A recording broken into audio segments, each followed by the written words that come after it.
বাংলাদেশের অর্থনীতিতে শৃঙ্খলা ফেরাতে সবার আগে ব্যাংকিং খাতে সুশাসন নিশ্চিতের তাগিদ দিয়েছে এশিয়ান ডেভেলপমেন্ট ব্যাংক এডিবি।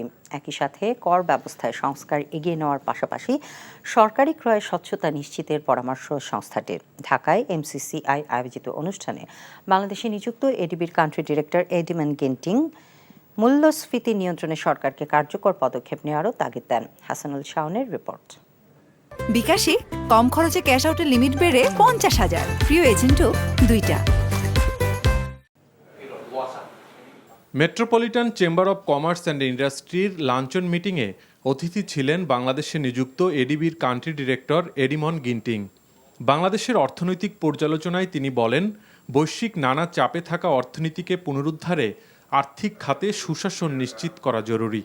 সেক্ষেত্রে উন্নয়নকে এগিয়ে নেওয়ার পাশাপাশি বিভিন্ন খাতে সংস্কারকেও এগিয়ে নেওয়ার পরামর্শ দেন তিনি। প্রথমেই বাংলাদেশকে ব্যাংকিং খাতে নজর দিতে হবে, নিশ্চিত করতে হবে সুশাসন, কর ব্যবস্থায় সংস্কার এগিয়ে নিতে হবে। এছাড়া সরকারি ক্রয় এবং বিভিন্ন ব্যয়ে স্বচ্ছতা নিশ্চিতের বিকল্প নেই। মূল্যস্ফীতি পরিস্থিতিতে কিছুটা উদ্বেগ জানিয়ে এডিবির কান্ট্রি ডিরেক্টর মুদ্রানীতির সঠিক বাস্তবায়নের তাগিদ দেন। উচ্চ মূল্যস্ফীতি কিভাবে নিয়ন্ত্রণ করা যায় সেদিকে নজর দিতে হবে বাংলাদেশকে। এক্ষেত্রে মুদ্রানীতিকে কাজে লাগাতে হবে, তবেই অর্থনৈতিক স্থিতিশীলতা নিশ্চিত করা সহজ হবে।